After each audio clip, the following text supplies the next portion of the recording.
नमस्कार, जेके अपडेट में आपका स्वागत है। मैं हूं अश्विनी गुप्ता। दोस्तों, जैसा कि आप जानते ही हैं कि कांग्रेस को छोड़ डीएपी में गए 17 नेता वापस कल कांग्रेस का दामन थाम गए। अब इन नेताओं ने कांग्रेस का दामन तो थाम लिया, लेकिन डीएपी से इन्होंने नाता क्यों तोड़ा या डीएपी से इन्हें निकाला गया, उसके पीछे पर ये कोई भी नेता इनमें से बात करने के लिए तैयार नहीं है। लेकिन अभी भी जिन नेताओं को निकाले गए, डीएपी से निकाला गया था, उनमें से एक नेता हैं डॉक्टर मनोहर लाल शर्मा, जो कि पूर्व मंत्री भी हैं। उन्होंने वापस ना तो अभी तक कांग्रेस में गए हैं और ना ही अभी तक वो वापस डीएपी में ही गए हैं, क्योंकि लगातार डीएपी द्वारा भी उन्हें मनाने की कोशिशें की जा रही हैं, लेकिन बावजूद उसके वो अभी तक किसी भी पार्टी का दामन नहीं थामे हुए हैं। इसी पर बात करने के लिए मेरे साथ यहाँ पर मौजूद हैं डॉक्टर मनोहर लाल शर्मा जी। उन्हीं से हम बात करेंगे। डॉक्टर साहब, जैसा कि आप जानते ही हैं कि पूर्व मंत्री ताराचंद और पीरजादा मोहम्मद सईद, बलवान सिंह सहित 17 लीडर हैं जो वापस से कांग्रेस में नई दिल्ली में उन्होंने जाके कांग्रेस ज्वाइन कर ली। लेकिन आपने भी कांग्रेस छोड़ी थी, आज़ाद साहब की पार्टी का दामन थामा था, आप पर आरोप लगाकर आपको पार्टी से बाहर किया गया। लेकिन आपने कांग्रेस का दामन क्यों नहीं फिर से थामा, जबकि सभी जो आपके साथी थे वो कांग्रेस का दामन थाम चुके हैं? देखिए, एक तो आपने कहा आरोप लगाने की बात, आरोप के बाद उन्होंने एक स्पष्टीकरण भी दिया है। शायद आपने वो वीडियो गुलाम नबी आज़ाद साहब का सुना भी होगा। अब तो बहुत पछता भी रहे हैं। खैर, उसमें मैं नहीं जाना चाहूँगा। मैं सिर्फ इसलिए उसको मैंने डायरेक्ट किया कि पब्लिक में और मीडिया में लेटेस्ट जो करेक्ट वर्जन जाए कि कौन गलत है कौन सही है, फैसला अवाम करेंगी। मेरा जो राजनीतिक सोच और एक अप्रोच है वो हमेशा बराबर, जो मेरा अपना जन्म स्थान भी है, मेरी जन्मभूमि भी है, कर्मभूमि भी है, और मेरा समझो रणभूमि भी कह सकता हूँ। वह तो वो लोग हमेशा मेरे साथ खड़े रहे हैं, बराबर जनता। बराबर के बाहर भी बहुत से लोग जो हैं मेरे वेल विशर हैं, मुझे प्रेम करते हैं, मुझे राजनीतिक तौर पर और सामाजिक तौर पर बहुत एक स्नेह देते हैं। मैं उनका भी आभारी हूँ और बराबर की जनता को हमेशा मैं नमन करता आया हूँ। मैंने जो भी फैसला राजनीति के शुरू से और आज तक जो लिया है, ये मैं समझता हूँ अपने लोगों के इंटरेस्ट को मद्देनज़र रखते हुए और अपने लोगों की जो राय है, जो मुझे जहाँ इस मुकाम पर पहुँचाने वाले लोग हैं, उनको मैंने प्रथम स्थान दिया है।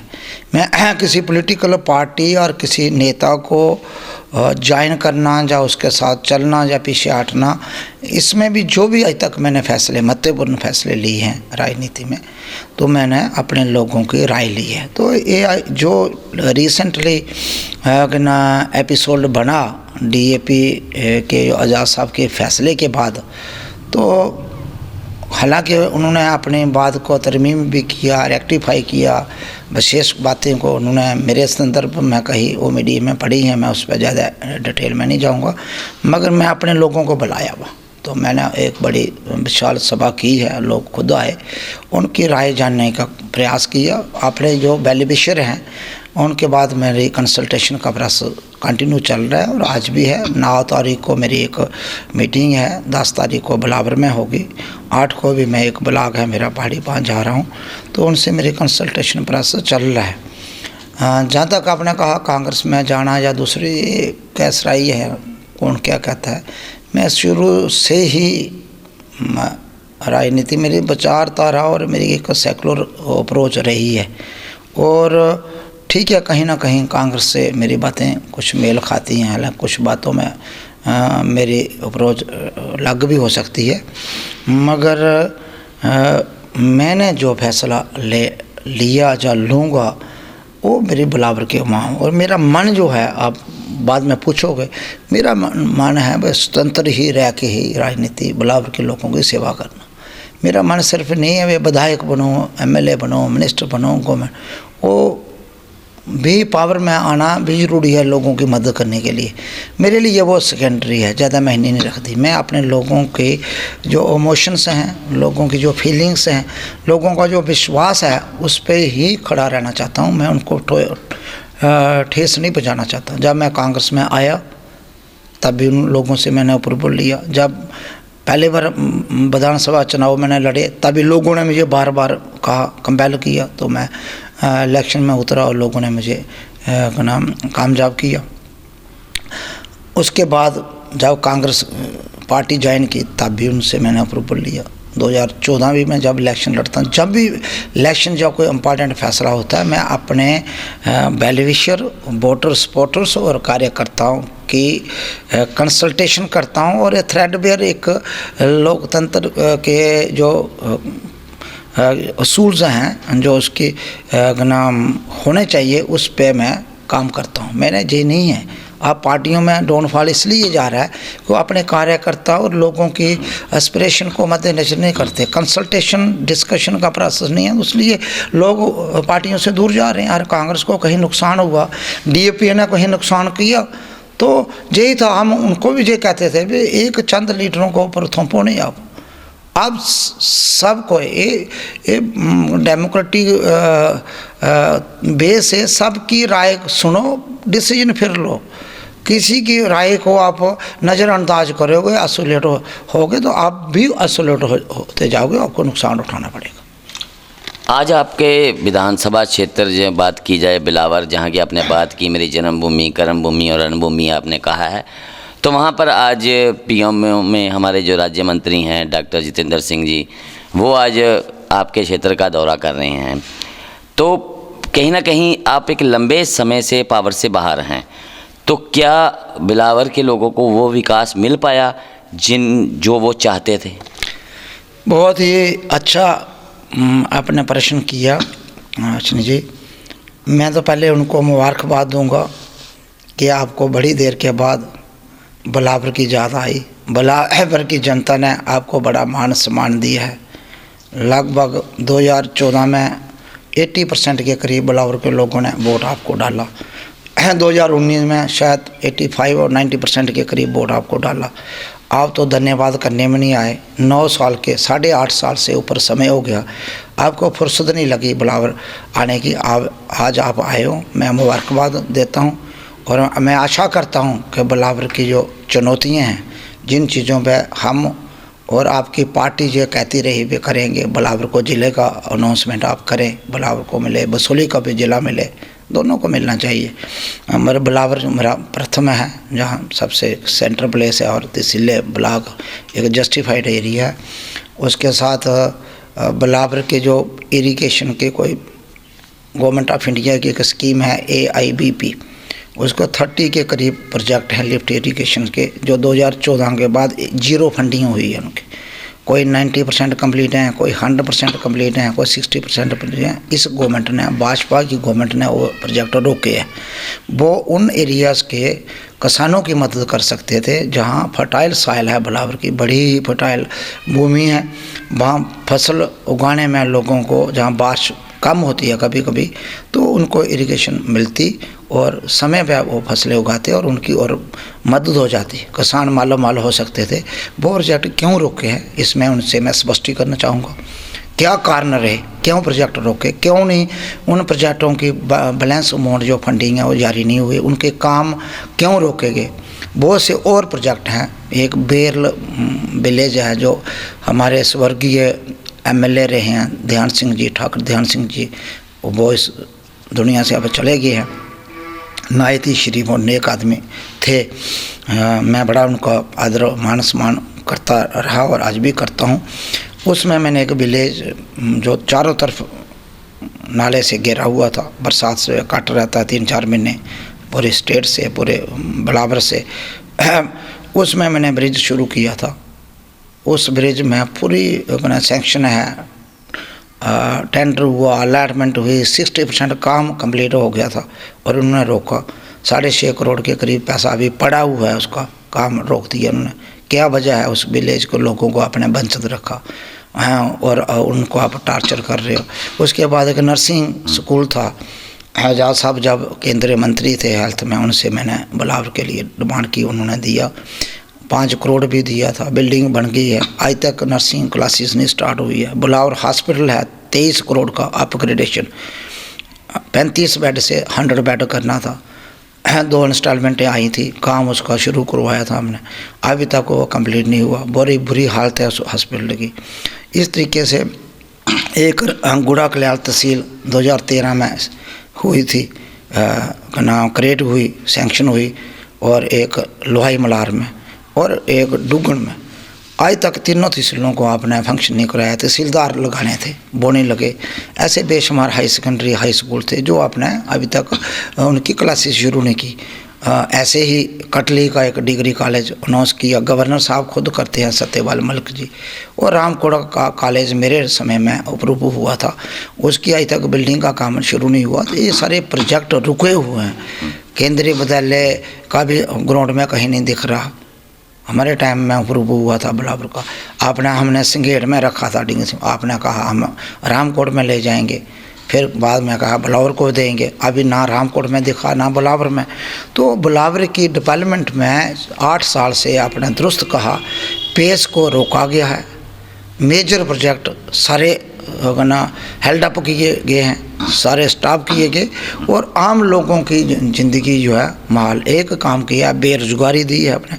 एक भी टीचर डिस्ट्रिक्ट हुआ वाहिद डिस्ट्रिक्ट है रियासत जम्मू कश्मीर में जिसमें टीचर कोई अपॉइंटमेंट पिछले 8 वर्ष में नहीं हुई। जब से भाजपा की सरकार जितेंद्र सिंह जी आदरणीय MP बने हैं, या बाकी निर्मल सिंह जी है, बाकी लोग जो पूरे 5 के 5 विधायक BJP के थे, 3 कैबिनेट मिनिस्टर रहे हैं, डिप्टी चीफ मिनिस्टर रहे हैं, स्पीकर रहे हैं।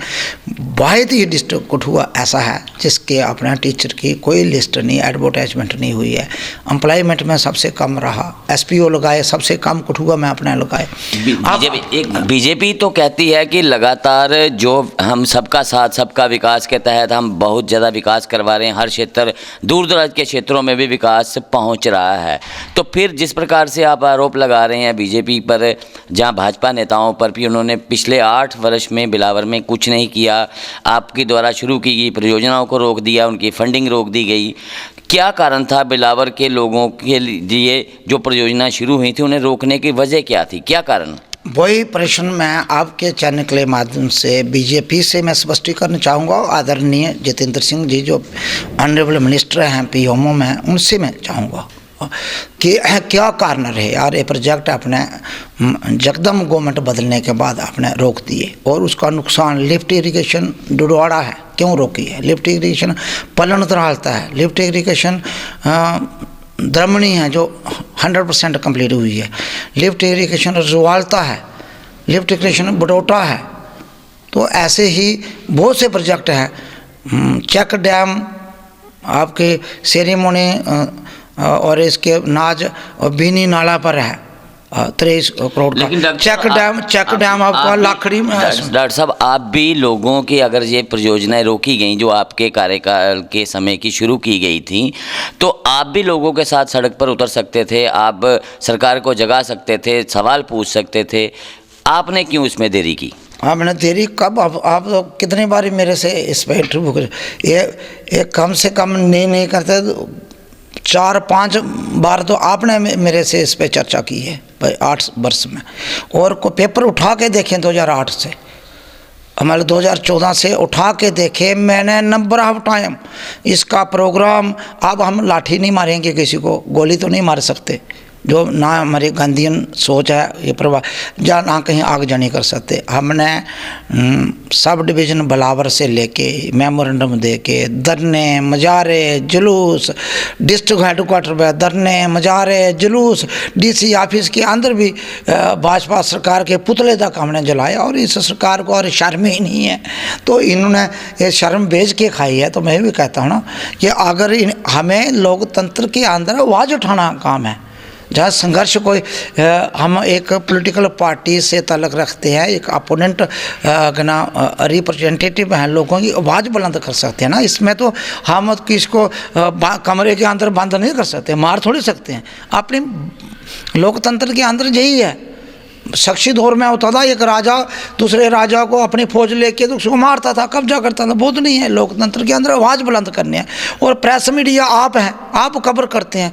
दर्जनों बार नहीं, सैकड़ों बार हमने उठाया, स्टेट हेडक्वार्टर से लेके कितनी प्रेस कॉन्फ्रेंस स्टेट लेवल में हमने की है, संघर्ष हमने किया है।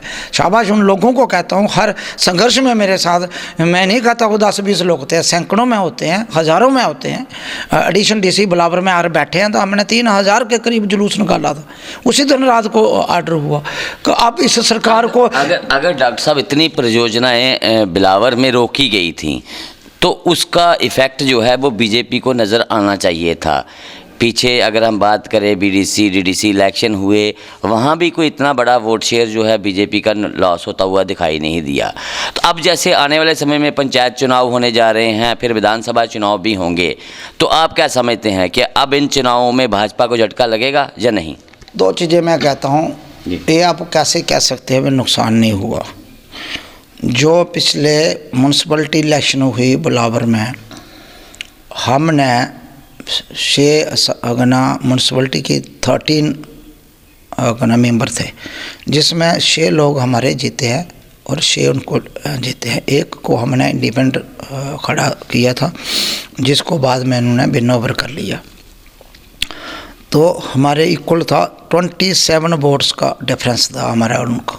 हालांकि मिनिस्टर PMO में उनकी सरकार, जहाँ डिप्टी चीफ मिनिस्टर थे, 27 वोट का मत आप कहें कि एज में रहे। DDC में आप देखें, DDC में आप देखें हमारा और उनका डिफरेंस ओनली 5-6 हज़ार का रहता। 22,000 के करीब हमने लिए हैं वोट और उन्होंने लिए हैं 26,000, 4-5 हज़ार के। ये नहीं है बिलावर में हम इनके, अगर बिलावर के लोगों में इतनी रिजल्टमेंट थी तो फिर तो DDC बीजेपी का हार जाना चाहिए था। मैं आपको बता रहा, मतलब ये उनके डिफरेंसेस रहे। एक तरफ वो पैसे से फ्लड कराते हैं पूरी सरकार। हमारी इलेक्शन में क्या था, हमने जब इलेक्शन लड़ी DDC की, उनके यूनियन मिनिस्टर से लेके 3 तो यूनियन मिनिस्टर वहाँ रहे और हिमाचल प्रदेश के मुख्यमंत्री 3 दिन वहाँ रहे, बिलावर में कैंप किया उन्होंने। जिनको कहते हैं जयराम ठाकुर जी, अनुराग ठाकुर वहाँ आए, स्मृति ईरानी वहाँ आई और कई मंत्री वहाँ आए। तो वो लोग, हम तो एक मनोहर लाल और मेरे कार्यकर्ता हम लड़े हैं। उनका बजट था करोड़ों लाखों में, हमारा बजट था 0। हम तो लोगों के साथ से लड़े और कैंडिडेट ने पैसे खर्च किए हैं। हमारा म्यूनसिपलिटी में पार्टी ने दिया था पर कैंडिडेट 5,000, उन्होंने दिया था 5 लाख। तो फ़र्क भी देखे ना, इतना कुछ करने के बाद भी लोग हमारे साथ खड़े हैं। मैं तो सलूट करता हूँ लोगों को। ऊपर से भी हीरा फेरी मैनेजमेंट भी करते हैं। क्या होता है DDC इलेक्शन में, एक भी बैलेट बॉक्स बंद नहीं था। सब जहाँ कठुआ में गए थे, मैं ये कहता हूँ और उसकी फेयर ट्रांसपेरेंट इंक्वायरी की जाए तो पूरी स्टेट में भी धांधलियाँ की हैं और कठुआ में पर्टिकुलरली न धांधली। लोगों ने वोट हमें किया है। कैसे बैलेट बॉक्स कठुआ में जब हमारे एजेंट जाते हैं, पहले खुले हुए थे, उनको सील के लिए कपड़ा था, लॉक सिस्टम होता है, स्टैंप लगती है, एजेंट के साइन होते हैं उसमें। आने वाले समय में क्या सोचते हैं? ऐसे तो इसके लिए हमें देखना होगा। मैं सबसे पहले तो अथॉरिटीज़ को कहूँगा, इलेक्शन कमिश्नर को भी ट्रांसपेरेंट तरीके से लोगों के मत कौन दे। लोकतंत्र के लिए ये बहुत नुकसानदेह चीज़ें हैं। आप लोगों के मत के खिलाफ सरकार इंस्टॉल करते हो। आप दिल्ली में क्या हो रहा है म्यूनसिपलिटी में, आप कारपोरेशन में देख रहे हो ना, रातों रात 10 लोग नॉमिनेट कर दिए। नॉमिनेशन का प्रोसेस किया है। मैं कोई किसी पार्टी की बात नहीं कर रहा हूँ, मैं एक प्रोसीजर की, रूल ऑफ लॉ की बात कर रहा हूँ। हमेशा पहले गठित होती है असेंबली जब कारपोरेशन, गठित होने के बाद उनका ओथ होती है, उसके बाद वो रिकमेंड करती है, गवर्नर अप्रूव करके नॉमिनेशन होती है। Nomination with the consultation of state government, panel state government भेजती है, गवर्नर उसको अप्रूव करता है। आप गठित नहीं होती है, उसकी ओथ नहीं होती है, पहले आप नॉमिनेट लोगों को वहाँ भेज देते हो और उनके ओथ करा के आप बनाते हो। तो आप क्या कर रहे हो? देश देख रहा है बात। एक बार हेरी फेरी से, धोखे से, दूसरी बार लोग जानते हैं। जिस गांव के मैंने नाम लिया, लिफ्ट इरिगेशन 60% काम 90% रुका, तो उनको मालूम है कि 2014 के बाद कौन है और कौन बार बार आवाज़। मैंने उस गांव में जाके भी सभाएँ की हैं, तहसील हेडक्वार्टर में भी किए हैं, ब्लॉक में भी किए हैं, डिस्ट्रिक्ट में भी किए हैं, और जहाँ भी किए हैं प्रदर्शन किए हैं। और मैं अपना पॉलिटिकल धर्म बिल्कुल ईमानदारी से मैं निभा रहा हूँ। और वो गलती करते हैं तो उसका जवाब तो उनको मिलेगा, लोग देंगे, जहाँ स्पष्टीकरण दे क्या वजूहत है। तो इसलिए बहुत से काम क्या हुआ बिलावर हॉस्पिटल का, सबसे ज़्यादा तंगी है बिलावर। रोज़ लोग उनको गाली गलौज कोस रहे हैं बिलावर हॉस्पिटल की, क्यों नहीं बिल्डिंग कंप्लीट हुई। रामकोट हॉस्पिटल की बुरी हालत, डॉक्टर्स नहीं हैं, टीचर्स नहीं हैं। तो ये कहते हैं बड़ा बहुत कुछ चीज़ हैं, बातें करेंगे। मैं कहता हूँ हुजूर बहुत देर कर दी आते आते। हाँ, तो 9 साल के बाद बिलावर का याद आ रहा है, तो बिलावर के लोग भी माफ़ नहीं करेंगे। आने दो आप, चाहे पार्लियामेंट इलेक्शन आते हैं, विधानसभा के चुनाव आते हैं, चाहे पंचायत के चुनाव आते हैं। पंचायत में पहले भी इनके लोग कहाँ जीते हैं, मेजॉरिटी लोग हमारे जीते हैं। उनको बुला लेते हैं काम के बहाने में। लोगों की हमदर्दियाँ, लोगों का प्यार हमारे साथ है, लोग हमारे साथ खड़े हैं। और बिलावर के लोगों के अंदर गाँवों में जाके हमने लीडरशिप पैदा की है। मनोहर लाल शर्मा एक इंस्टीट्यूशन है, मैं खुद बात नहीं कहना चाहता हूँ। हमने हर गांव में लोगों को बोलने का हक दिया है। हर गांव में सभा होती थी मेरी, हर मोहल्ले में, मोड़े में। चलते लास्ट सवाल पूछूंगा कि जिस प्रकार से लीडर बनाया हमने, जिस प्रकार से जम्मू संभाग में आतंकी घटनाएं बढ़ रही हैं, उसके लिए आप किसे जिम्मेदार मानते हैं? क्योंकि कोई भी सरकार नहीं चाहती है कि आतंकी घटनाएं बढ़ें, लेकिन सरकार के लगातार कोशिशों के बावजूद जो है जम्मू खित्ते में आतंकवादी घटनाएं जो हैं बढ़ रही हैं। तो इसके लिए आप किसे जिम्मेदार मानते हैं? सबसे पहले मैं बड़ा मेरा दिल से, और जो लोग पिछले दिनों हमारे रजौरी में इनोसेंट बच्चे बेकसूर डांगरी में जो मारे गए, मैं उन परिवार के साथ अपनी संवेदना व्यक्त करता हूँ। और भगवान के आगे भी विनती करूँगा कि उनकी आत्मा को भगवान शांति दे, उनके परिवार को जो सदस्य बचे हैं उनको हिम्मत और इस सदमे को बर्दाश्त करने की शक्ति दे।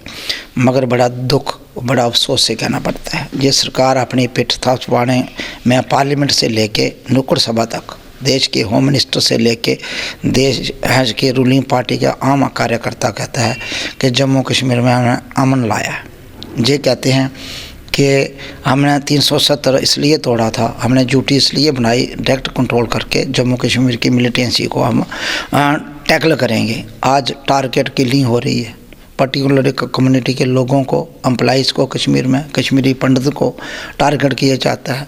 जम्मू के अंदर भी एक कम्युनिटी के लोगों को टारगेट किया जाता है। ये बड़ा दुख और चिंता का विषय, गंभीर चिंता का विषय। बात ये नहीं कि सरकार विफल रही है या भाजपा की सरकार बातें करती है विफल करती है, ये सभी के लिए, होल नेशन के लिए, ये जम्मू कश्मीर के प्रत्येक व्यक्ति के लिए, प्रत्येक पॉलिटिकल पार्टी के सदस्य के लिए बड़ी चिंता का विषय है, गंभीर चिंता का विषय है। सरकार को इस पे हम तो कह सकते हैं, राय दे सकते हैं सरकार को, एक्ट तो सरकार को करना है, काम तो सरकार को करना है। सिक्योरिटी फोर्सेस एजेंसियों पर पूरा फेथ है। हिंदुस्तान के अंदर, देश के अंदर हमारी पैरामिलिट्री फोर्सेस, आर्म्ड फोर्सेस इतनी सक्षम हैं, हर चैलेंज को डिज़ाइन को कर सकती हैं, ना काम कर सकती हैं। मगर सरकार की मंशा पे जहाँ शक आता है, सरकार बड़े बड़े वादे, बड़े बड़े भाषण देती है, ग्राउंड में सिचुएशन और ख़राब होती जा रही है, बस होती जा रही है। आम आदमी टेरर से डरा हुआ है। आया रोज़ एम्प्लॉय कश्मीर में जो पोस्टेड थे वो जम्मू में एजिटेट करते दिखते हैं बच्चे, उनको थ्रेट है।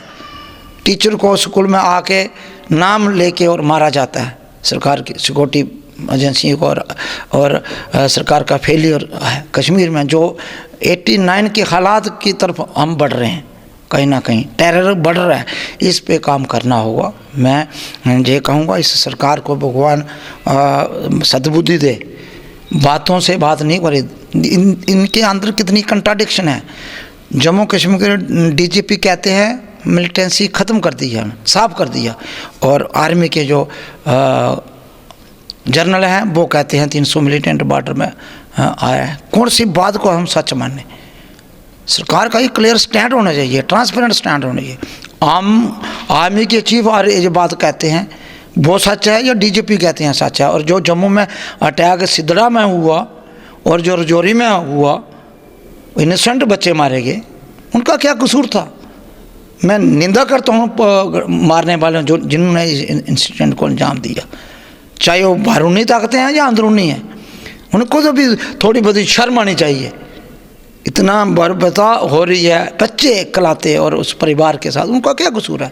लड़ाई हो सकती है किसी पॉलिटिकल पार्टी से, सरकार से, हाँ हमें डील करो, हम बुरे हो सकते हैं, सरकार बुरी हो सकती है, उससे लड़ें। पर इनोसेंट लोगों को मारना ये किसी भी धर्म और किसी भी सभ्य समाज के लिए अच्छी बात नहीं है। इसलिए मैं कहता हूँ हम इस जम्मू कश्मीर के अमन बहाली के लिए सरकार के साथ कंधा से कंधा मिला के खड़े हैं। पर सरकार सिर्फ बातें नहीं करे, सिर्फ पॉलिटिक्स नहीं करे, वोट काम करे। सरकार काम विजिबल दिखना चाहिए प्रैक्टिकल ग्राउंड में, और इसको हर तरीके से बात से भी डील करना चाहिए। जहाँ खून खराबा ना हो, जहाँ बड़ा तबाही ना हो, उससे भी अमन शांति लौट सकती है। तो उस रास्ते को भी अपनाना चाहिए, और जहाँ कोई सख्ती करनी है वहाँ सख्ती करके इसको साफ करना चाहिए, ताकि जम्मू कश्मीर अमन की तरफ बढ़े। मुझे नहीं लगता इनकी जो प्रयास है, इनके बयानबाजी है, उसमें और कथनी और करनी में ज़मीन और आसमान का फ़र्क है। हर मामले में बेफल। तभी कहता हूँ एक उपलब्धि जम्मू कश्मीर में ये बताएं, 8 साल चाहे बीजेपी पीडीपी की सरकार रही है, चाहे आज एलजी एडमिनिस्ट्रेशन है, एक उपलब्धि एम्प्लॉयमेंट आप नहीं दे सके, ट्रांसपेरेंट अपॉइंटमेंट आप नहीं कर सके, आपकी हर लिस्ट ख्वाहिश हुई है। आप खुद कहते हैं, आप ही एग्ज़ाम ले रहे हैं, आप ही कहते हैं इसमें पेपर लीक हुआ, इसमें नकल हुई है, आप ही कैंसिल करते हैं, हाई कोर्ट कैंसिल करते हैं उसको। आप जो ब्लैक लिस्टेड कंपनी को अलॉटमेंट देते हो, उसको आप ब्लैक लिस्टेड कंपनी को कोर्ट में डिफेंड करते हो। तो आपके बातों में इतनी कंट्राडिक्शन है। आप पहले तो एक रोड मैप ले के आइए, आप कहाँ जम्मू कश्मीर को कहाँ ले जाना चाहते हो? ये बातें हम यूपी और बिहार में कभी सुना करते थे, ये पेपर लीक हुआ, वो आज तो हर रोज़ की बात है, घर घर की कहानी है। जम्मू कश्मीर में एम्प्लॉयमेंट आप नहीं दे पाए। आपने एसपीओ का क्या हाल, 18,000 वो लेते थे, आपने उनको 4,000 में लाया। इतनी महंगाई में, इतना टैक्स का बोझ है, ड्यूटी आप 24 घंटे उनकी ले रहे हो, और उसके बाद आप एसपीओ को निकाल के और आप 4,000 पर ला रहे हो। लोगों की तनख्वाह बढ़ती है। आपने बीडीसी को आपने लाया, अच्छा किया, और मजबूत करें, उनको ट्रेनिंग दें, उनको फाइनेंशियली मदद करें, उनको सैलरी दें रेगुलरली, अच्छी बात है, हम सपोर्ट करते हैं। मगर आप एसपीओ की तनख्वाह काट के उनको दें, ये अन्याय होगा। और कौन सी सरकार है, मुझे लगता है आप में कोई नैतिकता बची नहीं है, और आपको ये गलतियां खुद कराते हैं। आज मैं रोज़ सुनता हूँ एलजी ख़राब है। एलजी क्या करेंगे? 3rd एलजी लाया आपने। एलजी को हुक्म जो दिल्ली से होता है वो मानते हैं। एलजी को तो कभी पूछे उनके दिल में कितना दुख छप होगा। मैं उनकी बात को जस्टिफाई नहीं कर रहा हूँ। जो भी जहाँ ऑपरेशन हो रहा है, जो भी एक्ट हो रहा है, तो दिल्ली की हुकूमत है, देश के होम मिनिस्टर के ऑर्डर से होता है, देश के प्राइम मिनिस्टर के ऑर्डर से होता है, भाजपा की गवर्नमेंट से होता है। आप गलतियाँ कराते जाओ और लास्ट में उसको सारा ठीक करो, उस पर तोड़ दो, फिर कहो आप ठीक हो। माइनिंग आप करा रहे हो जहाँ से चोरी, माइनिंग माफिया आपने जहाँ जम्मू कश्मीर में दिया, जम्मू कश्मीर स्टेट तोड़ने के बाद आपने लिक्विड माफिया आपने लाया, बाय एंड ट्रेड वो आपने लाया, आपने एग्ज़ाम लेना नौकरियों में स्कैम का माफिया आपने लाया, एपटेक कंपनी के रूप में, दूसरी कंपनी के रूप में आपने लाया। क्या नहीं है, करप्शन आपने चरम सीमा पर अपनी पहुंची है। तो वो आप लैंड में माफिया आप ला रहे हो। आया रोज़ दिन दहाड़े चोरियाँ हो रही हैं, मर्डर हो रहे हैं, उसका कोई पता नहीं चल रहा। जम्मू कश्मीर के डीजी घर बैठे, जेल के डीजी, इतना बड़ा ऑफिसर मर जाता है, आज तक क्या हुआ उसका? मेरा प्रश्न है भाजपा और इस सरकार से। डीजी सुरक्षित नहीं है। मिलिटेंसी प्रवण स्टेट में, जम्मू कश्मीर जैसे स्टेट में डीजीपी अपने घर बैठे मारे जाते हैं। क्या क्या इंक्वायरी है, क्या फाइंडिंग है? रियासत जम्मू कश्मीर ने देश जानना चाहता है। आप जम्मू कश्मीर को कहाँ के लेके जाना है? हम आपके दुश्मन नहीं हैं। हम देश की प्रति प्रेम रखते हैं, हम देश की उन्नति और तरक्की चाहते हैं, अमन चाहते हैं। हम चाहते हैं देश की सरकार सुचारू तरीके से काम करे, आप अच्छा काम करो, आपकी बाबा हो, और देश का आम आदमी सुरक्षित महसूस हो। तो इतनी चीज़ें हैं, बहुत सी बातें फिर करेंगे। मैं इतनी धन्यवाद अश्विनी जी, आपने मुझे बहुत बहुत शुक्रिया डॉक्टर साहब। तो ये डॉक्टर मनोहर लाल शर्मा जिन्होंने शुरुआत में तो कहा कि वो स्वतंत्र रहकर ही अपने लोगों की अब सेवा करने का मन है उनका, यानी कि कहीं भी वो किसी भी राजनीतिक पार्टी का दामन नहीं थामना चाहते हैं, लेकिन साथ ही इन्होंने जो बीजेपी पर हमला किया है और बीजेपी पर संगीन आरोप लगाए हैं और भाजपा को एक कटघरे में खड़ा कर दिया है, अब भाजपा को इनके सवालों का जवाब देना होगा, क्योंकि बहुत तीखे और चुभने वाले सवाल थे डॉक्टर साहब के, लेकिन कहीं ना कहीं इन सवालों में सच्चाई भी नज़र आ रही थी। अब भाजपा इन सवालों का जवाब दे, क्योंकि देश और जो जम्मू कश्मीर के लोग हैं वो भी इन सवालों का जवाब चाहते हैं। तो मुझे अश्विनी गुप्ता को कैमरामैन शम्मी थापा के साथ दें इजाज़त। आप जुड़े रहें जेके अपडेट के साथ।